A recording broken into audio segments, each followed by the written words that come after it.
Hare Krishna, everybody. Welcome back to the daily readings of Srila Prabhupada's books. We got a new guest. His name is Israel. And if that isn't enough, it's Israel Garcia. And what a name that is. Far out name. Hare Krishna. Welcome to him.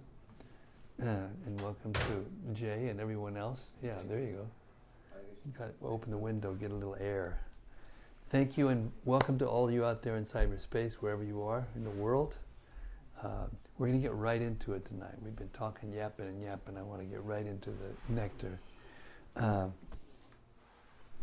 Srimad-Bhagavatam Mahima Stotram, the prayer to the Bhagavatam by Sanatana Goswami that is uplifting us and giving us knowledge of the Bhagavatam, deeper understanding, so that we can go deeper into the Bhagavatam. And it goes like this.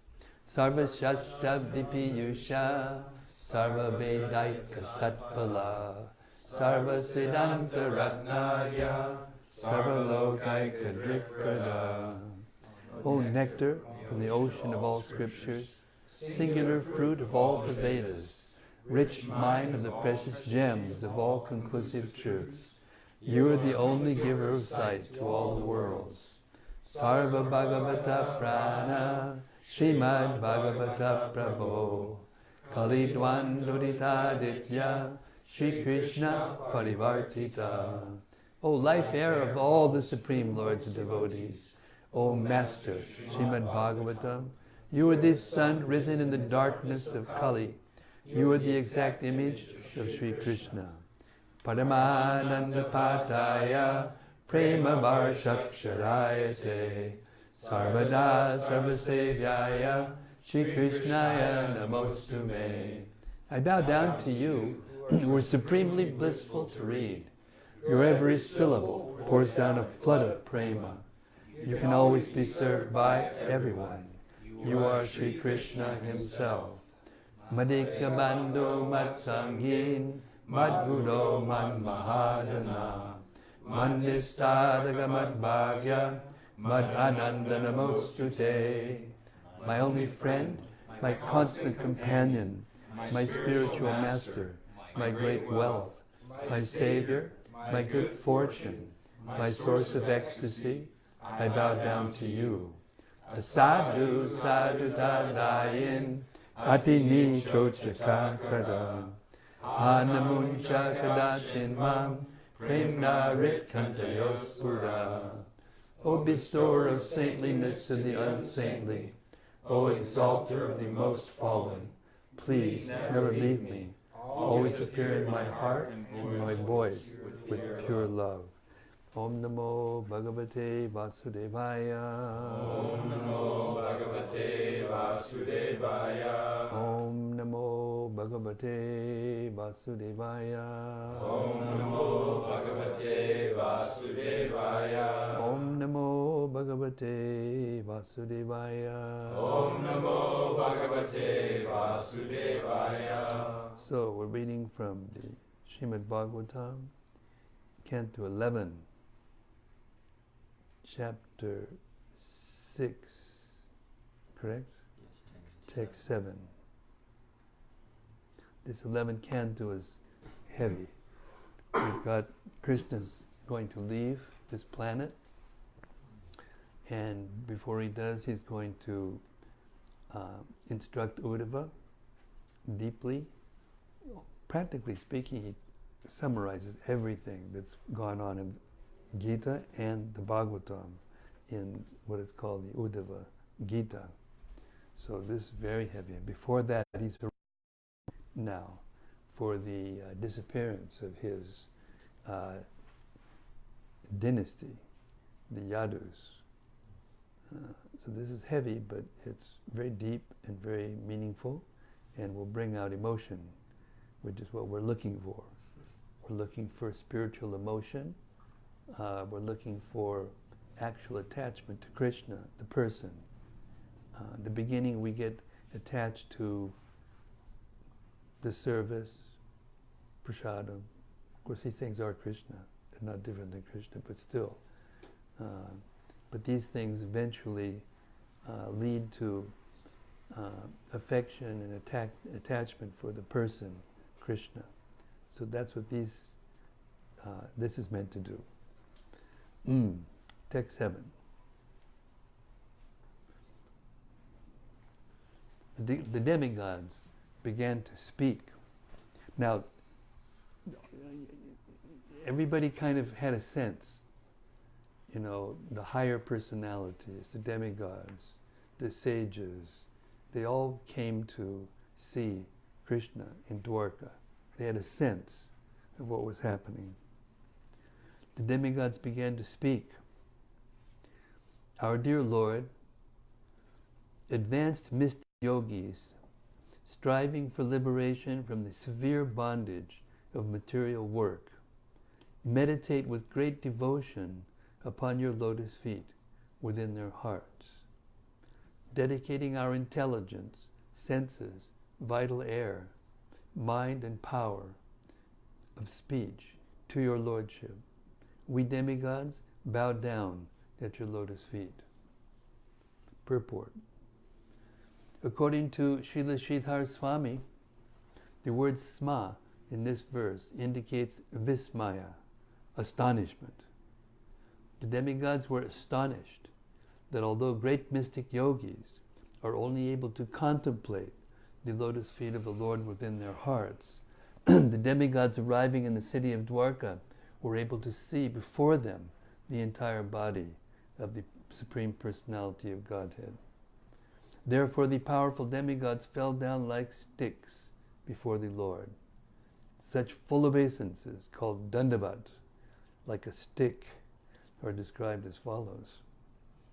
Dorbhyam, padabhyam, janubhyam, urasa shidasa drisha, manasa bachasa chiti, pranamo, sangha iritaha. The obeisances offered with 8 limbs are made with the 2 arms, the 2 legs, the 2 knees, the chest, the head, the eyes, the mind, and the power of speech. The currents of material nature are very powerful, and one should therefore cling tightly to the lotus feet of the Lord. Otherwise, the violent waves of sense gratification and mental speculation will undoubtedly sweep one away from one's eternal constitutional position as the loving servitor of the Supreme Lord. And one will then fall down into the stringent bondage described here as Udupashat, a very powerful illusory network. Text 8. O unconquerable Lord, you engage your illusory energy, composed of 3 modes, to unleash, maintain, and devastate the inconceivable manifest cosmos, all within your own self. As the supreme superintendent of Maya, you appear to be situated in the interaction of the modes of nature. However, you are never affected by material activities. In fact, you are directly engaged in your own eternal spiritual bliss, and thus you cannot be accused of any material infection. Purport. The word durvibhavyam is significant here. The ultimate cause of the creation, maintenance, and annihilation of the material world is certainly inconceivable, even for the greatest mundane scientists who waste their lives in useless and fruitless speculation. Yet Mahavishnu, who is the secondary expansion of an expansion of the Supreme Lord Krishna, sees the entire cosmos to be like an insignificant atom. So what hope is there for foolish so-called scientists who try to understand Krishna by their ridiculous experimental power? Thus the word anabhadya is used. No one can find fault or discrepancy in the body, character, activities, or instructions of the Supreme Personality of Godhead. The Lord is never materially ignorant, therefore he never exhibits cruelty, laziness, foolishness, blindness, or material intoxication. I'll read that again. The Lord is never materially ignorant. Therefore, he never exhibits cruelty, laziness, foolishness, blindness, or material intoxication. Similarly, because the Lord is never polluted by material passion, he never exhibits material pride, lamentation, yearning, or violence. And since the Lord is free from material goodness, he never attempts to peacefully enjoy the material world with a sublime materialistic mentality. Lord Krishna, as stated here, Sway, Sukhe, Vyavahite, Bidata, is eternally busy, day and night, in his transcendental abode, relishing the inconceivable loving devotion of his innumerable associates. The Lord is being embraced and is embracing. He is joking and hearing the joking of his loved ones. The Lord is walking through forests full of fruits and flowers, playing in the nectarian river Yamuna, and taking part in his most confidential, transcendental loving affairs with the cowherd girls of Vrindavan. These pastimes in Krishna Loka and on other Vaikuntha planets are eternal, faultless, and an ocean of spiritual happiness. The Lord never descends to the dry platform of relative material happiness. The infinite personality of Godhead has nothing to gain from anyone. Thus, fruitive activity cannot possibly exist within the Lord. Text 9. O worshipable Lord, those whose consciousness is polluted by illusion may try to purify themselves by ordinary worship, study of the Vedas, charity, austerity, and ritual activities. But the purification they achieve is never as great as that attained by those pure souls who have developed a powerful transcendental faith in your glories by regularly hearing them. O greatest of all. Purport. Even if a pure devotee is lacking the above qualifications, such as Vedic study and austerity, if he has unflinching faith in Lord Krishna, the Lord will save him because of his devotion. On the other hand, if one becomes falsely proud of one's material qualifications, including ordinary piety, but does not devote himself to hearing and chanting the glories of Krishna, the result will ultimately be nil. Zip. That zip was mine. That wasn't in the book. It's just a little edit there. Embellishment. The transcendental spirit soul cannot be purified by any amount of material piety, charity, or scholarship.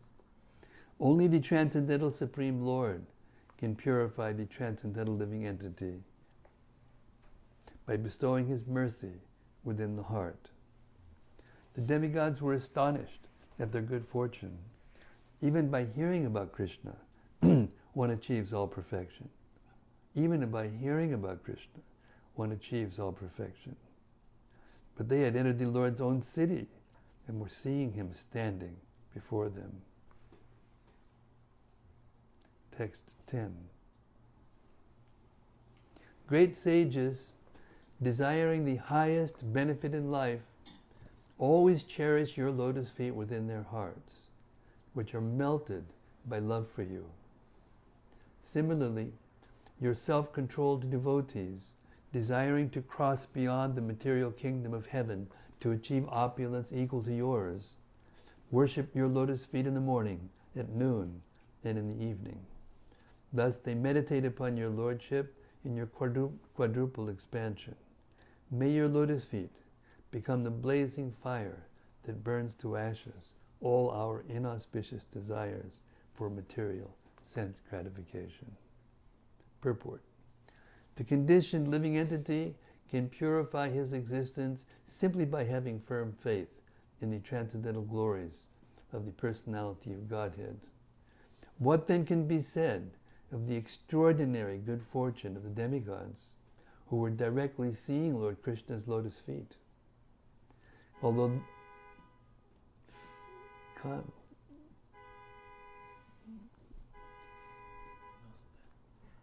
confirmed.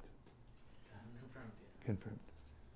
Although we are presently afflicted by innumerable material desires, these desires are temporary.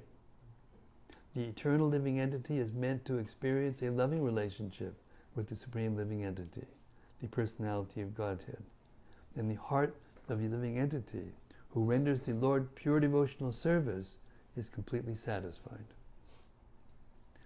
The word Dhumaketu in this verse indicates a flaming comet or fire which represents Lord Shiva. Lord Shiva is the master of the mode of ignorance, and Lord Krishna's lotus feet are compared to the comet, a symbol of the potency of Shiva, which can destroy all ignorance within the heart. The word Samavibhutaye, for achieving equal opulence, indicates that the pure devotees go back home, back to Godhead, and enjoy the infinite bliss of the spiritual world. Lord Krishna is endowed with unlimited opulent paraphernalia for enjoyment, and a liberated soul who goes to Krishna's abode is awarded all opulence for serving the Lord.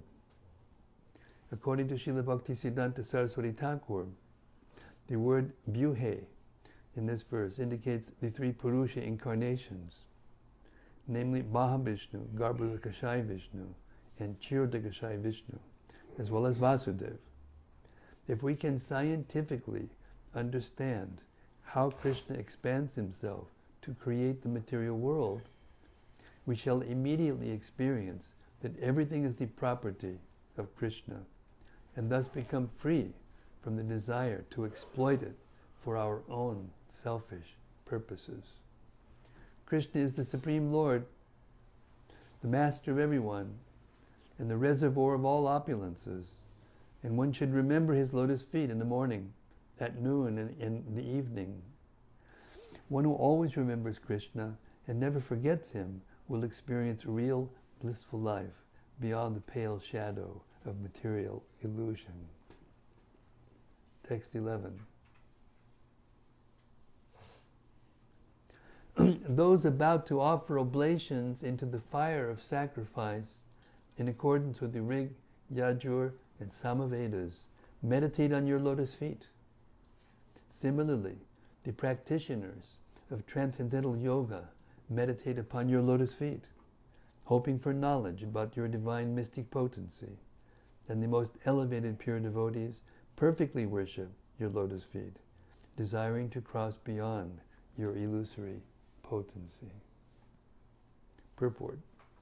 The words Atmamayam, Jigyasubi are significant in this verse. The mystic yogis, Adhyatma Yoga Uta Yogi Bihi, are eager to acquire knowledge of the Lord's mystic potencies, whereas the pure devotees, Parama Bhagavatai, are eager to cross beyond the kingdom of illusion so that they can serve Lord Krishna's lotus feet in pure loving ecstasy. In any case, everyone is interested in the potency of the Supreme Personality of Godhead.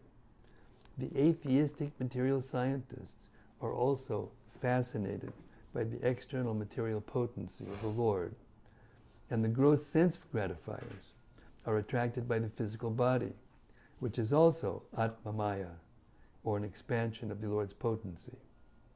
Although all of the Lord's potencies are qualitatively one with the Lord, and therefore with each other, the blissful spiritual potency is nevertheless supreme, because it establishes relationships between the Lord and the pure living entities on the platform of eternal happiness. Every living entity is originally a loving servitor of the Lord, and the spiritual energy of the Lord engages the living entity in his pure constitutional position beyond illusion. Our dreaming and waking experiences are both activities of the mind. However, the activities we perform while awake are more valuable because they establish us in our permanent situation.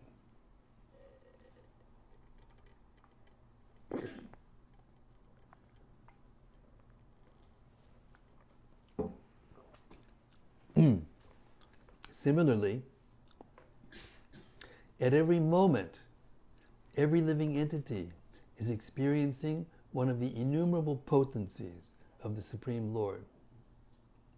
However, the experience of the spiritual potency is more significant because it establishes the living entity in his eternal constitutional position as a faithful servitor of the personality of Godhead.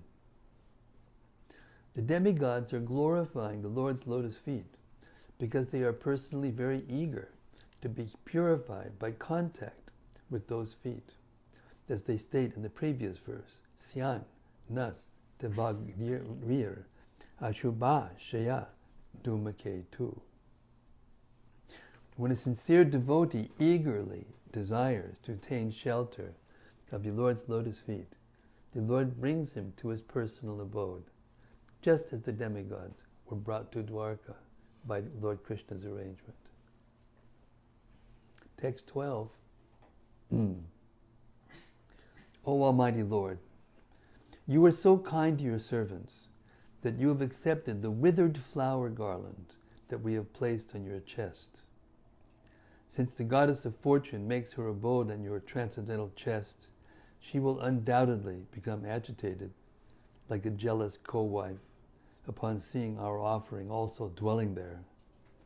Yet you are so merciful that you neglect your eternal consort Lakshmi and accept our offering as most excellent worship. O merciful Lord, may your lotus feet always act as a blazing fire to consume the inauspicious desires within our hearts. Purport. In the Bhagavad Gita 9.26, it is stated, Patram pushpam palam toyam yomi bhaktya priyachchati tadaham bhakti paritam ashnami prayatatmanaha. Lord Krishna gratefully and happily accepts even the most meager offering from his loving devotee. Lord Krishna is conquered by the love of his pure devotees, just as a father is easily conquered by the most insignificant gift offered by his loving child. Unless a transcendentalist completely gives up the impersonal conception of life, he cannot make such a loving offering to the Lord.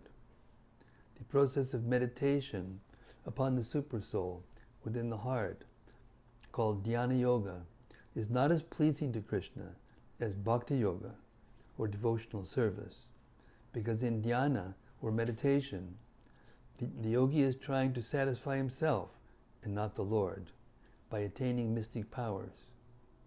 Similarly, in order to acquire material benefits from the Lord, ordinary people worship God in temples, churches, and mosques. But one who desires actual spiritual perfection must be enlivened to always chant and hear the glories of the Lord. Such devotional enthusiasm is motivated by love of Godhead and is devoid of any selfish expectation. The Lord is so kind that he neglects his own eternal consort, Lakshmi, and gives preference to his humble devotee, just as a man will neglect the loving embrace of his wife when his affectionate child approaches him with a gift. Srila Jiva Goswami has pointed out that any garland worn by the Lord cannot be faded because all of the Lord's personal paraphernalia is completely transcendental and spiritually opulent. Similarly, there is no possibility that mundane jealousy could appear in the character of the goddess of fortune, who is as transcendental as Lord Krishna himself. Therefore, the statements of the demigods are to be understood as humorous words, inspired by intense love of Godhead.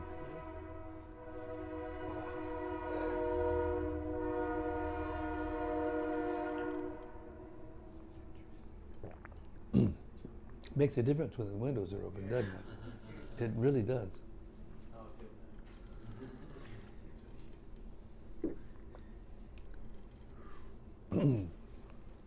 Okay.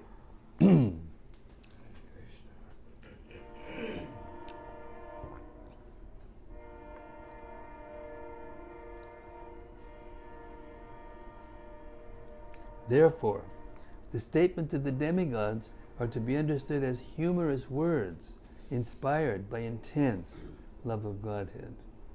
The demigods enjoy the protection of Lakshmi and ultimately of the Supreme Personality of Godhead Krishna, and due to their confidence in their loving relationship with the Lord and his consort, they feel free to speak in a joking way. Text 13.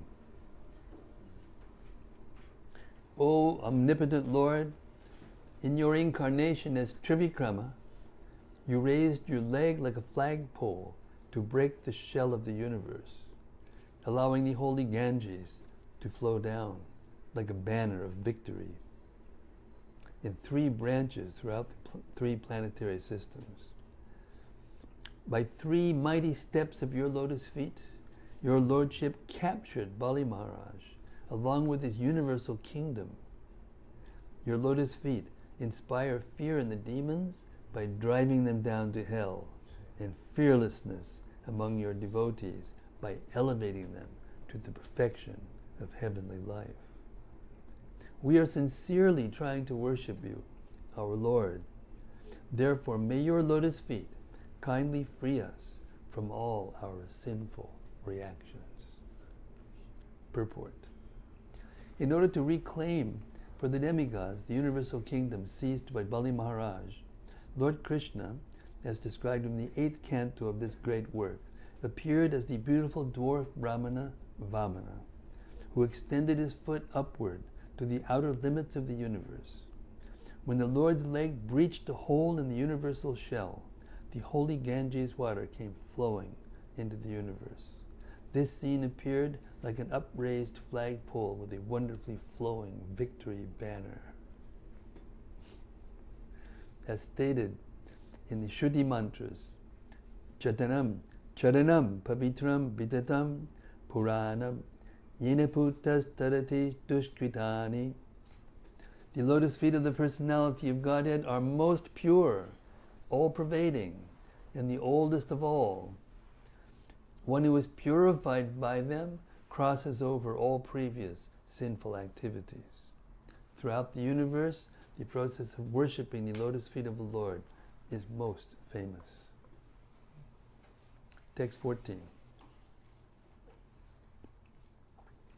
You are the Supreme Personality of Godhead, the transcendental entity who is superior to both material nature and the enjoyer of nature. May your lotus feet bestow transcendental pleasure upon us. All of the great demigods, beginning with Brahma, are embodied living entities. Struggling painfully with one another under the strict control of your time factor, they are just like bulls dragged by ropes tied through their pierced noses. Purport. Srila Sridhar Swami states, in the perpetual battles between the demigods, or devotees of the Lord, and the demons, or non-devotees, each side sometimes conquers and is sometimes apparently defeated. One may argue that all this has nothing to do with the personality of Godhead, since it is based on nothing more than the interaction of opposing living entities. But every living entity is, however, strictly under the control of the personality of Godhead, and victory and defeat are always in the hands of the Lord. This does not contradict the fact that the living entity's free will, this does not contradict the fact of the living entity's free will, since the Lord awards victory and defeat according to the merit of the living entities. In a legal battle, neither the prosecution nor the defense can act independently, of the legal system. presided over by the authorized judge. Victory and defeat in the court are awarded by the judge, unless you're the senator. But the judge is acting according to the laws which do not favor or discriminate against either side. Yeah, right. Used to be, anyway. Similarly, the personality of Godhead is awarding us the results of our previous activities in order to discredit God. Materialists frequently give the argument that oftentimes innocent people suffer, whereas impious rogues enjoy life unimpeded. The fact is, however, that the personality of Godhead is not a fool, as are the materialistic persons who place such arguments. The Lord can see our many previous lives. Therefore, He may allow one to enjoy or suffer in this life, not only as a result of one's present activities, but also as a result of one's previous activities. For example, by working very hard, a man may accumulate a fortune. If such a newly rich man then gives up his work and takes to a degenerate life, his fortune does not immediately disappear. On the other hand, one who is destined to become rich may now be working very hard with discipline and austerity, yet be without spending money. So a superficial observer might well be confused upon seeing the moral, hard-working man without funds and the degenerate, lazy man in possession of riches. Similarly, a materialistic fool, without knowledge of past, present, and future, is unable to understand the perfect justice of the personality of Godhead. The example given in this verse to explain Krishna's controlling power is appropriate. Although a bull is extremely powerful, he is easily controlled by a slight tug on a rope strung through his pierced nose. Similarly, even the most powerful politicians, scholars, demigods, etc., may immediately be put into an unbearable situation by the omnipotent personality of Godhead. Therefore, the demigods have not come to Dwarka to proudly display their universal political and intellectual powers, but to humbly surrender at the lotus feet of the personality of Godhead. Text 15. You are the cause of the creation, maintenance, and destruction of this universe. As time, you regulate the subtle and manifest states of material nature and control every living being. As the threefold wheel of time, you diminish all things by your imperceptible actions, and thus you are the Supreme Personality of Godhead. Purport. The word Gabira Raya, or imperceptible speed and power, is significant. We observe that by the laws of nature, all material things, including our own bodies, gradually disintegrate. Although we can perceive the long-term results of this aging process, we cannot experience the process itself. For example, no one can feel how his hair or fingernails are growing. We perceive the cumulative result of their growth, but from moment to moment, we cannot experience it. Similarly, a house gradually decays until it is demolished. From moment to moment, we cannot perceive exactly how this is happening. But in course of longer intervals of time, we can actually see the deterioration of the house. In other words, we can experience the results or manifestations of aging and deterioration, but as it is taking place, the process itself is imperceptible. This is the wonderful potency of the Supreme Personality of Godhead in His form of time. The word Trinabi indicates that according to astrological calculation of the sun's movements, the year can be divided into 3 sections, those represented by Aries, Taurus, Gemini, and Cancer, Virgo, Libra, and Scorpio, and Sagittarius, Capricorn, Aquarius, and Pisces. A little bit of information here. There's what? 3 times 4. Each one of those, Aries, Taurus, Gemini, and Cancer, represent Dharma, Artha, Kama, and Moksha. And the next 4,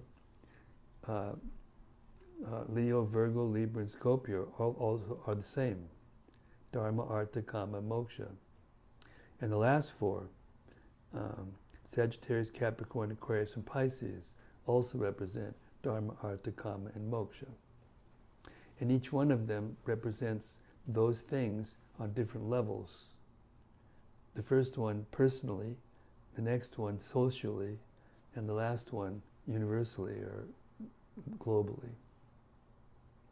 Just a little bit of info. The word Uttama Purusha, or Purushottama, is explained in the Bhagavad Gita 15:18. Yasmat chadam atito ham aksharat apichotama atosmi lokivedecha pratitak Purushottama. Because I am transcendental, beyond both the fallible and the infallible, and because I am the greatest, I am celebrated both in the world and in the Vedas as that Supreme Person. So astrology, actually what it does is it's material. It's a material science. It's not spiritual. But what it does is it gives details, as much as we can know, of how the material modes act on us. Dharma, Artha, Kama, and Moksha. That's what we're all looking for in the material world. Text 16. My dear Lord, and that's time. That's the effect of time. Material time. My dear Lord, the original Purusha avatar, Mahavishnu, acquires his creative potency from you. Thus, with infallible energy, he impregnates material nature, producing the Mahatattva. Then the Mahatattva, the amalgamated material energy, endowed with the potency of the Lord, produces from itself the primeval golden egg of the universe, which is covered by various layers of material elements. Purport.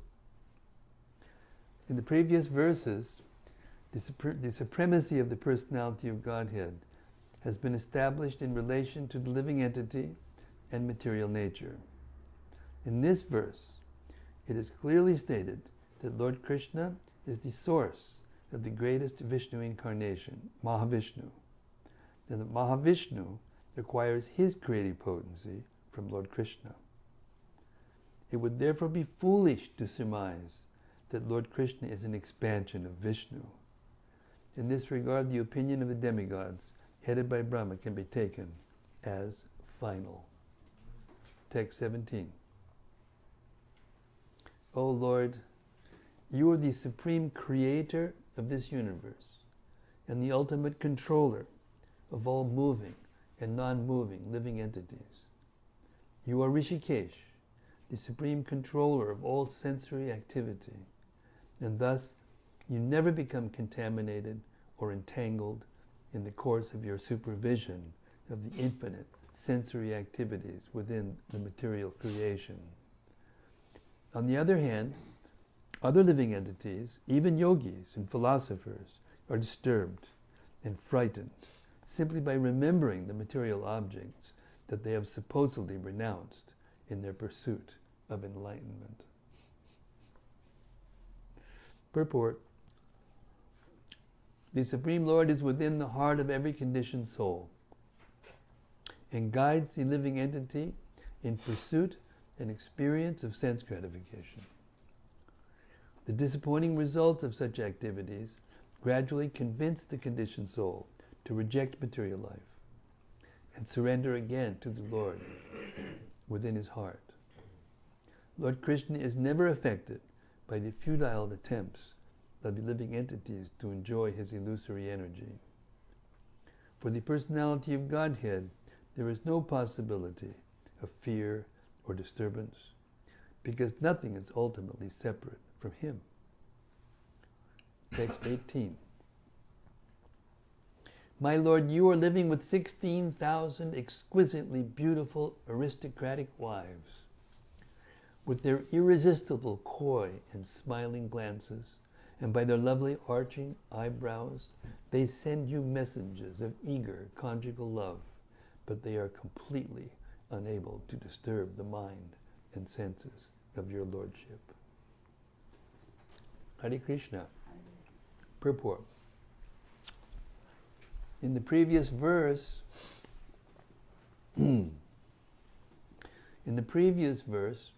it was clearly stated that no material object can attract the senses of the Lord.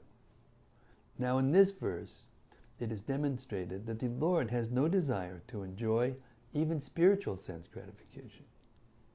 Krishna is complete in himself. He is the reservoir of all pleasure. And he does not lust after anything material or spiritual. The argument may be given that Krishna, in order to please his wife Satyabhama, stole a parijata flower from heaven and thus appeared to be a henpecked husband under the control of his loving wife. But although Krishna is sometimes conquered by the love of his devotees, he is never influenced by the desire to enjoy like an ordinary lusty, materialistic person. The non-devotee cannot understand the overwhelming, loving feelings exchanged between the Lord and his pure devotees. Krishna may be conquered by our intense love for him, and thus pure devotees can control the Lord. For example, Krishna may be conquered by our intense love for him, and thus pure devotees can control the Lord. For example, the elderly gopis in Vrindavan would clap their hands in different rhythms to make Krishna dance. And in Dwarka, Satyabhama ordered Krishna to bring her a flower as proof of his love for her. As stated in Srinivasacharya's song to the six Goswamis, Gopi bhava rasam rita bilahari kalola magnau bahu. The love between the Lord and his pure devotee is an ocean of spiritual bliss. But at the same time, Krishna remains completely self-satisfied.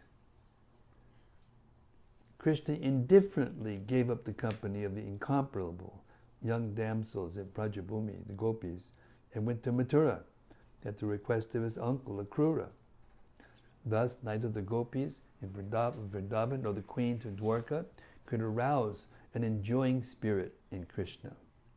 When all is said and done, pleasure in this world means sex.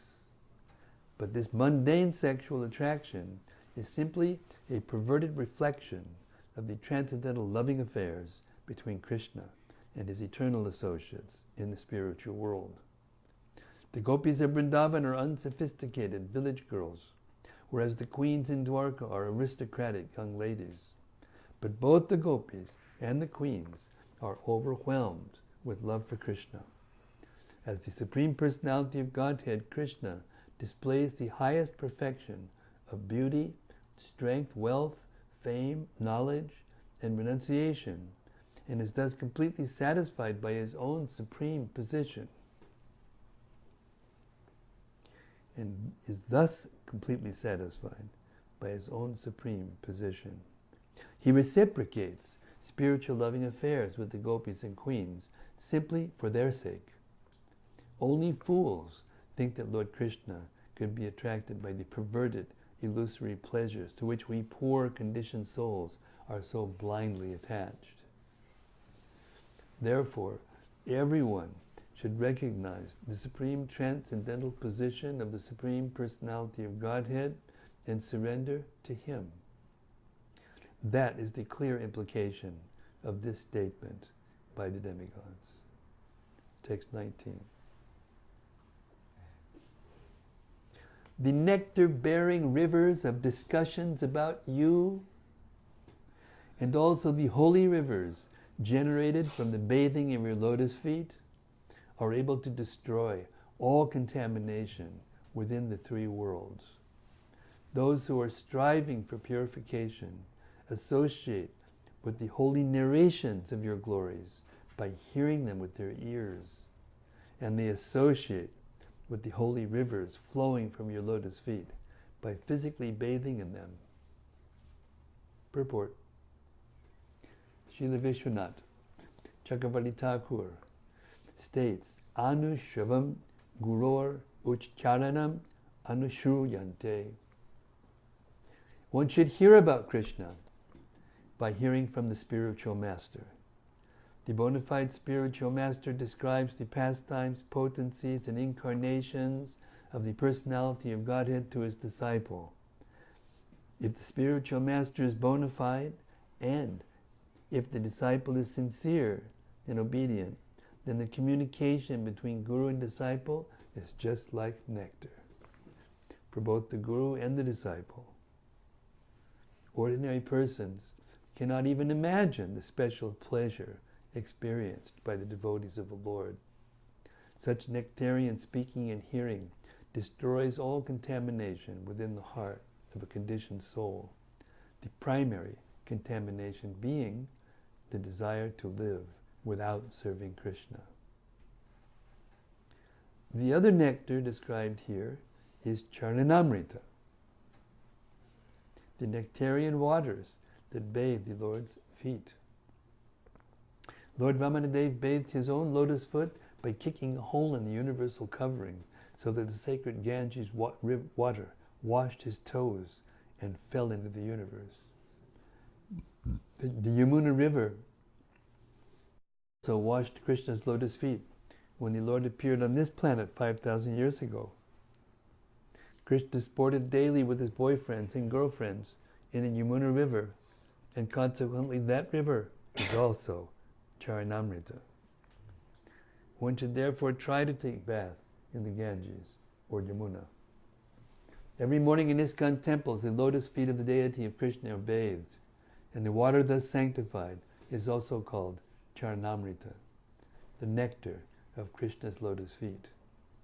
Srila Prabhupada taught his disciples and followers to come before the deities each morning and drink 3 drops of the Charanamrita from the deity's bathing. In all these ways, one can purify his heart and relish spiritual bliss. When one is fixed on the platform of spiritual bliss, then one does not take another birth in the material world. In this verse, the word Shuchisada is significant.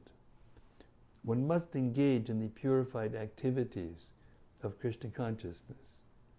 One must learn to serve the Lord from the bona fide spiritual master, whose instructions one should accept without speculation. Those who are attached to the phantasmagoria of this world sometimes concoct their own whimsical concepts of God, but only from the bona fide spiritual master can we get perfect and pure knowledge about the Supreme Personality of Godhead and devotional service to Him. Such knowledge may be found in all the books of His Divine Grace, A.C. Bhaktivedanta Swami, Prabhupada. Prabhupada ki jai. Okay, we'll stop there. Hare Krishna.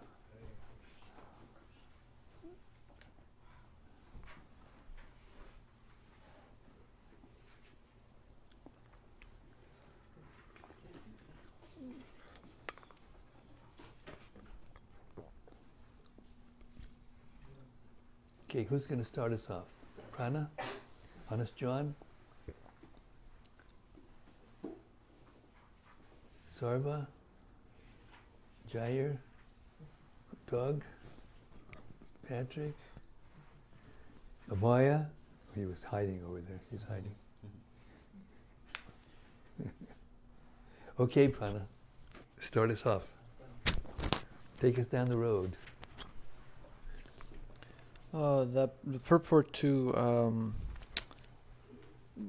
text 18, how the queens were not attracted, or they could not even agitate Krishna's mind.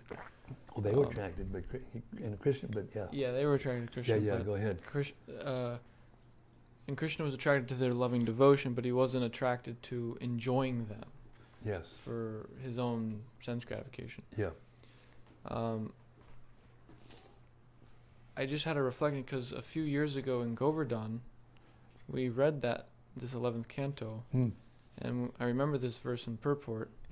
I was a little bewildered by that. I kept thinking that Krishna, if there's nothing that he gets from the living entity's service to him, he doesn't need us at all, then what's the point of... I don't know if you remember, but I was actually asking you. I do remember, and do you want to discuss that a little bit more tonight, or go ahead, or you're going to give us some further realizations? What's going on over there? I was going to reflect that reading it again, it just I have a total different reading of it now, that it makes sense that my misconception previously, a few years ago, was that Krishna is needy. He's needy of something, or so it, and also the nature of Krishna getting something from the living entities is not Krishna's agenda. And then correct me if I'm wrong. This is my understanding now, is that Krishna's agenda is to serve and reciprocate with his devotees in loving dealings, and not necessarily that he's getting something for his own enjoyment, that we're providing for him. Is that correct? See, the problem is that we're looking at these things through material senses, who can only understand sense gratification. And therefore, when we hear about Krishna having 16,000 queens, we get this thing in our minds, 16,000 queens, okay, this guy's having a really good time, But actually, Krishna it's not like that. We prepare food, and we try to make it as delicious as possible, and we try to get the best ingredients. But in the material world, what we have to offer in terms of ingredients, my gosh, it may have some insect in it, or God knows what. Or in India, it may be cut with something.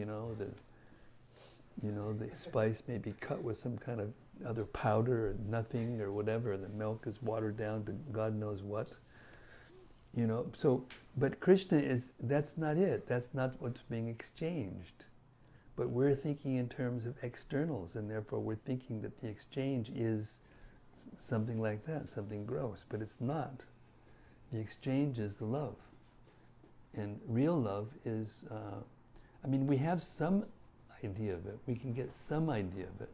When a little child comes, we use this example a lot. Little child comes, and he's just got a marble or some leaf or something that he's lozenge or something, and he comes to you and gives it to you.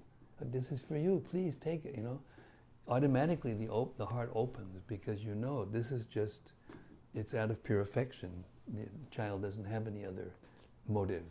Maybe sometimes nowadays, wise kids with the internet and everything, they may be wanting to get some more time and whatever. But in general, when a little child, 2, 3 years old, does that, then it's very pleasing to the heart. So that's the idea. Pleasing. What's pleasing is the affection. It's a genuine, pure affection, without, thinking of, some kind of sensual gratification. And Krishna is like that. He's purely satisfied, because he's the source of everything, including love.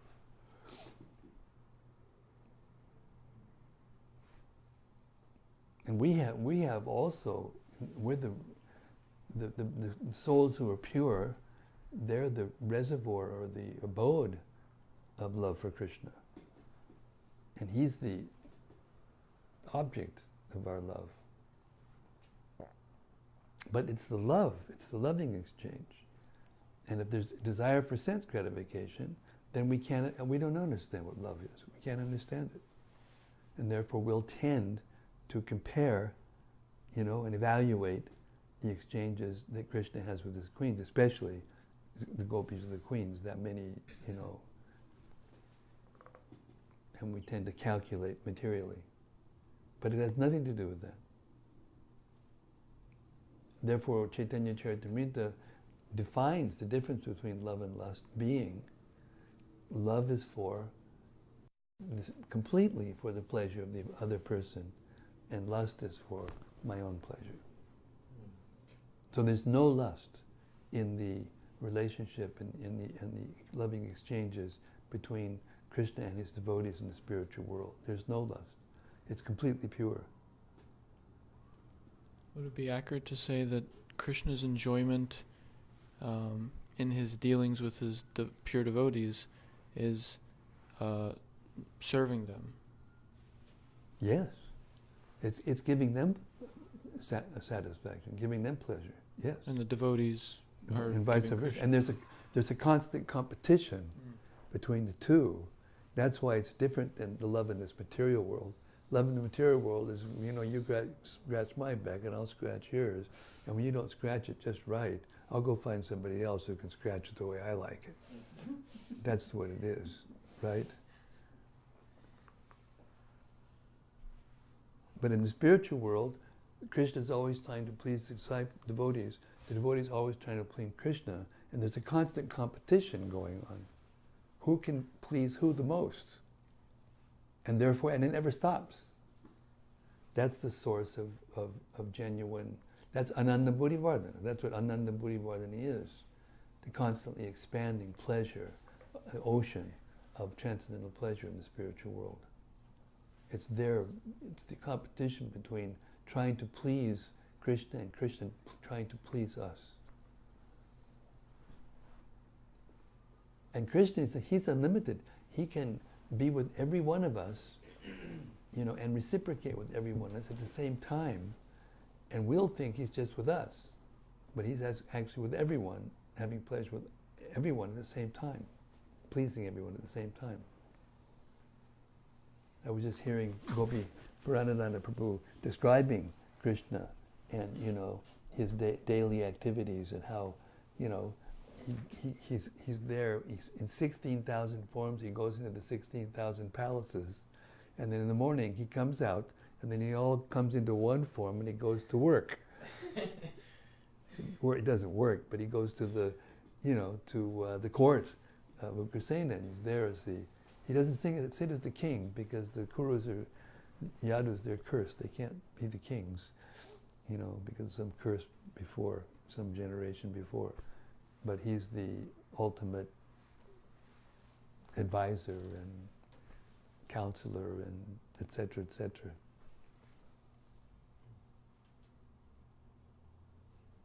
It made a lot more sense. It wasn't bewildering when I read it this time.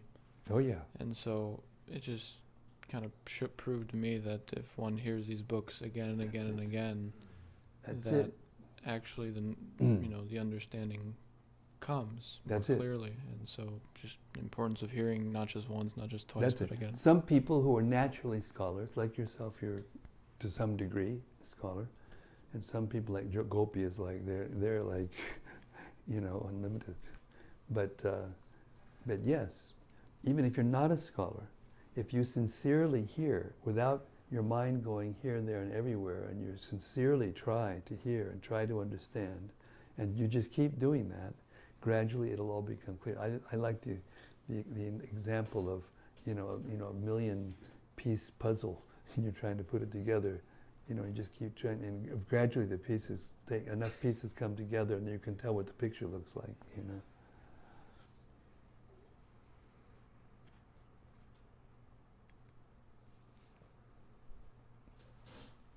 Oh, go on, Honest John. Take us a little further. Go ahead. You can do it. Well, this is kind of like adding to what he was already saying in a way. The nectar-bearing rivers of discussions about you, and also the holy rivers generated from bathing in your lotus feet, are able to destroy all the contamination within the three worlds those who are striving for purification associate with the holy narrations of your glories by hearing them with their ears, and they associate with the holy rivers flowing from your lotus feet by physically bathing in them. I just thought that was a really nice verse there. Someday we'll take you to Mayapur. Yeah. You can bathe in the Ganges and see what it's like. I'm bathing in the spiritual Ganges right now. Oh yes, oh yes. And actually, the Shastras say that the bathing of the Ganges purifies over long periods of time, but hearing the Bhagavatam can purify you right away. It's that potent. And when you hear from Srila Prabhupada in these books, and these devotees who are empowered by Prabhupada, they were definitely empowered. These purports are just out of this world, huh? So, and that's also confirming the truths in the Shastras. That each time it goes through the mouth of a devotee, even we don't realize this. All of us. You're out there in the parking lot somewhere, in a mall or someplace, and you have the book, and you're trying to figure out how to give them the book, and you say all these different things, and they have experience. They get a spiritual experience by being with you.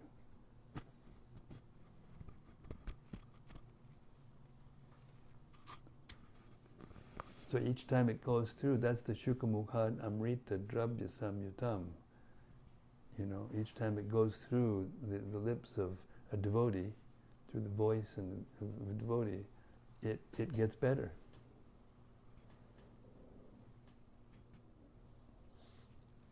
Unless we're contaminating it with our, material speculation or our nonsense. But if we're just sincerely trying to represent and listen, to hear, we may put it in our own words with realization, but don't change it. And then it just gets deeper and richer, and it never ends. It's mystical, mystic perfection, mystic power. Real mystic power. I don't know if I remember, I told this story so many times anyway. This was Hyderabad, 1975, after the first big Mayapur festival. There was one in 74, but it wasn't so big. But this one was the first big one. And we went from Mayapur down to Hyderabad. And Prabhupada was trying to cultivate personally some big guys there to get property and also to get the funds together to build the Hyderabad temple. And he had this pandal, and there was maybe 20,000 people in the pandal, 20,000, and they had a big dais, a big stage, and we were all sitting, at his feet. There must have been about 50 or 60 of us sitting at his feet. And at the end of his lecture, which was very powerful, they had a microphone, and people could write their questions in writing, and then the sannyasi would read them and see which ones were adequate. And then they would allow the person to go up and ask their questions through the microphone to Prabhupada in front of 20,000 people. That was intense. So this one guy gets up and he says, "Swamiji, can you show us a miracle?" And Prabhupada just went like this. He went, "This is my miracle." Like this. And he just swept his hand, and we were all sitting there, and the whole place just erupted into this joyous, I don't know how to explain it. Everybody went, yeah, phew, our seekers are going up and in, and yeah. It was like something else,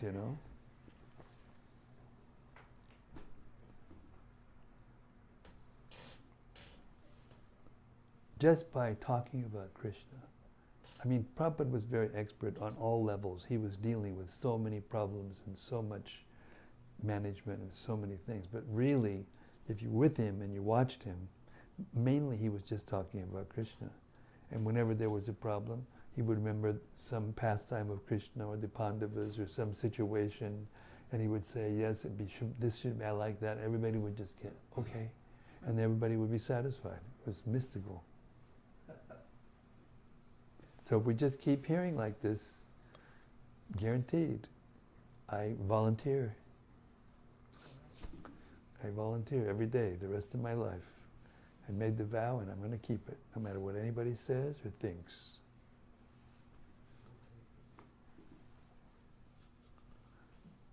And gradually the word's going out.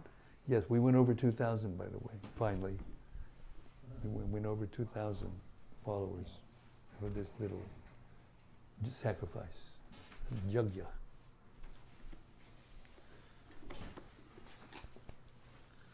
Hare Krishna. I just wanted to make a comment on what we were talking about earlier on reciprocation. This is Bhakti Jayar, the newest guy on the block. Go ahead. On reciprocation, all throughout, life, you see people wanting things and wanting to reciprocate things, wanting to reciprocate emotions. And I mean, it's just more obvious now than ever. I mean, we have even dolls that are not living that people are falling in love with and trying to reciprocate something with those dolls. Robots. And it's obviously a one-way street when we're talking about reciprocating anything with something that isn't alive.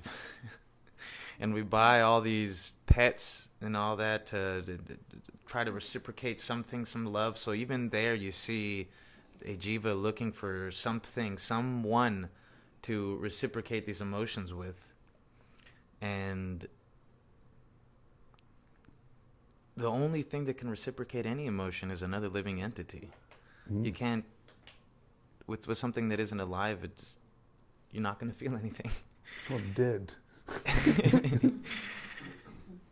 And so reciprocating emotions and all that, I mean, even in this state, in this material universe manifestation, we try to reciprocate feelings with other living beings, and we still have to convey it through this physical, mechanical medium. We still have to do pious work or show something physically in order to attach or get down to the subtle and tap them into in a state that isn't physical, that's purely emotional.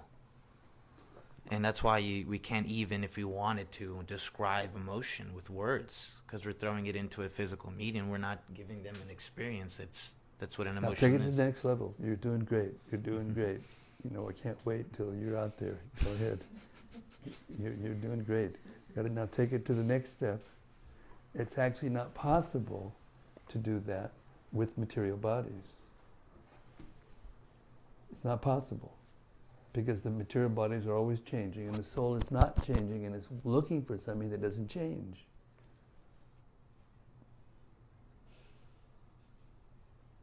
Therefore, when we were talking about the spiritual world and how the loving exchanges go on there with Krishna and the devotees, because they have spiritual bodies. And it's changing, all right? It's always increasing.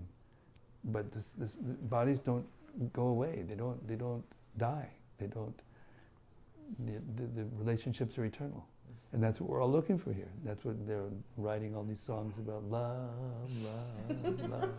Talk about love.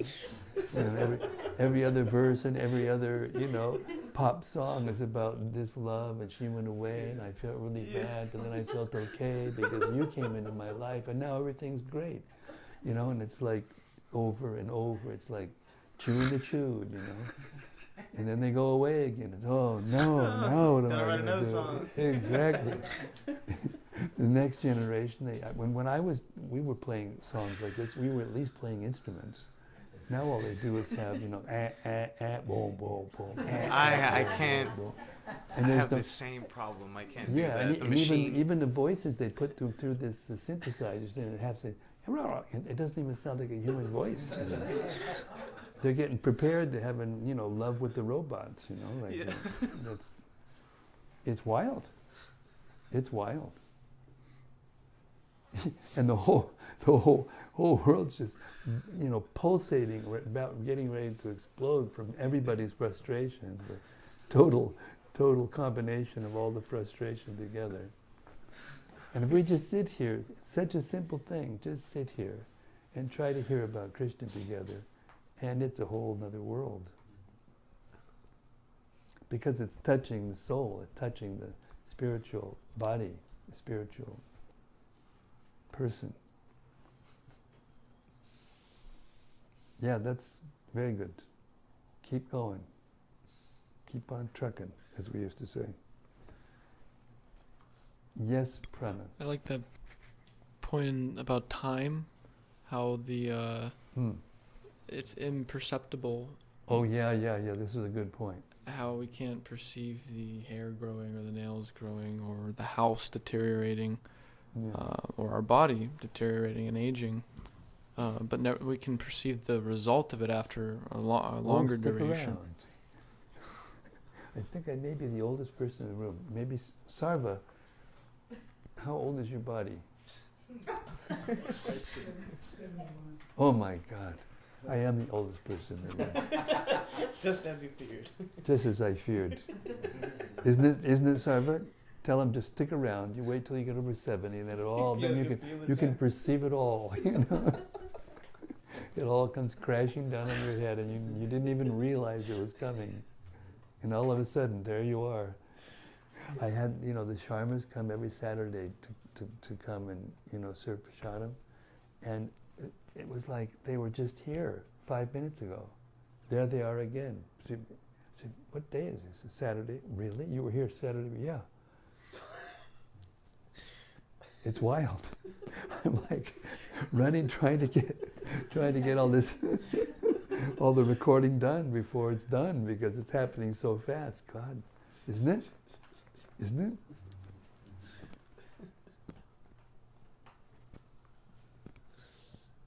But then we get in this room and we start hearing like this, and hour and a half goes just like that. But it's just so sweet, and so the atmosphere is so incredible. I wanted to make one last comment. Go ahead, Jay. Go for it.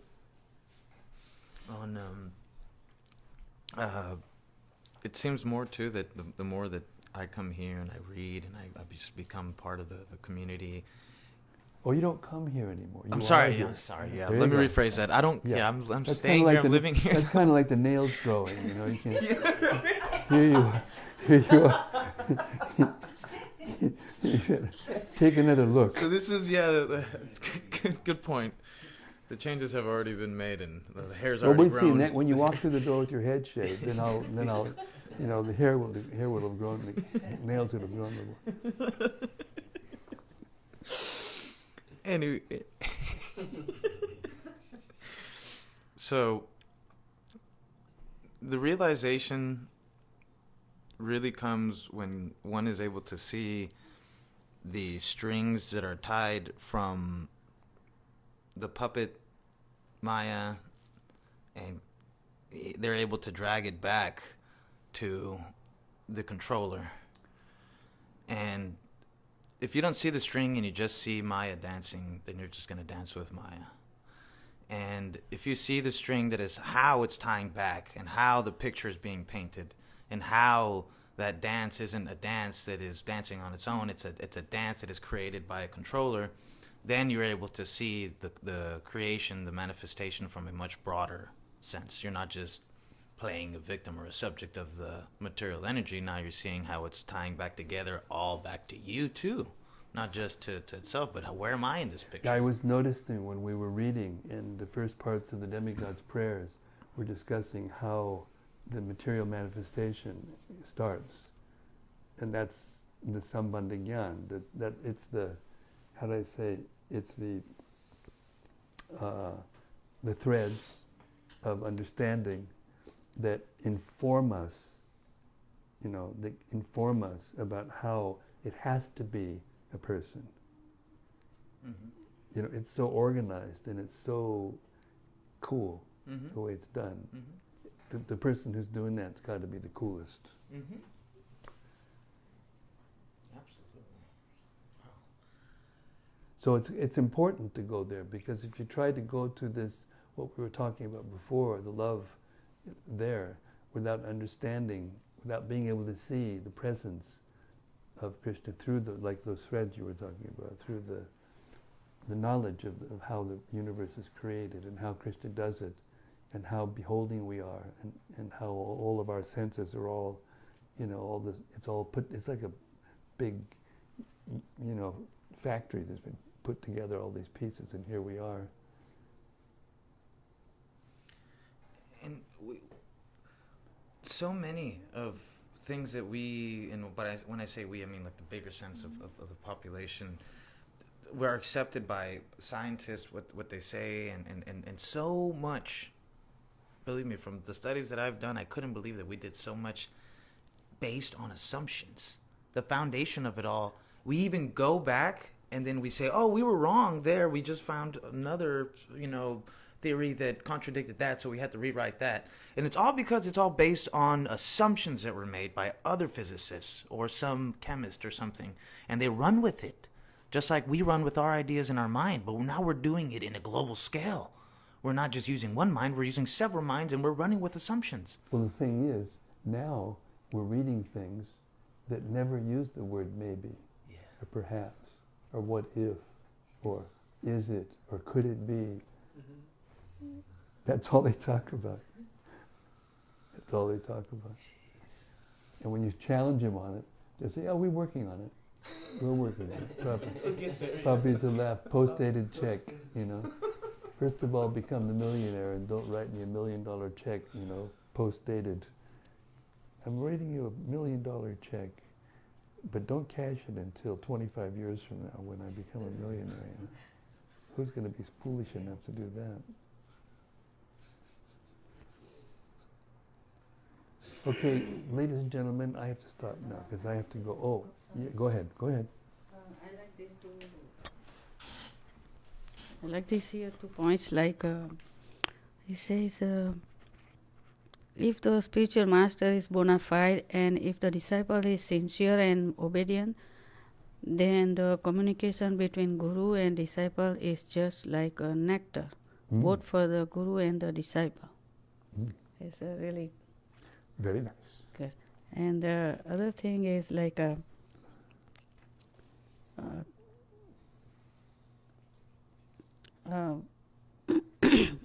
Krishna sported daily with his boyfriends and girlfriends in the Yamuna river, and consequently that river is also Charnamrita. One should therefore try to take a bath in the Ganges or Yamuna. So Yamuna river is like a Charnamrita. Correct. Correct. Nectar. Correct. We got something from cyberspace now? Okay. That's because Rati's in India. Long time. Okay, everybody, I have to be up early and doing we're getting towards the end, and I'm like, we're on a roll, so tomorrow I gotta get up early, have a voice to do it. So thank you very much, everybody. Thank you all out in cyberspace. And yeah, it's just getting better and better. Srimad-Bhagavatam ki jai. Gaur Premanandi Hari Hari. See you tomorrow at 4:30 in the afternoon. It's tomorrow Sunday. 4:30, same place. Live studio is here in Radha Lane. By the way, put in your names, potential names for the 34th and a half Street. Did you know? You heard? They're going to name it. Oh wow! Listen, I want to win. So I got my team. I put in a name. Goranga Way. I like it. Anyway, consider putting it in. The one that comes out most, that's the one they're going to pick.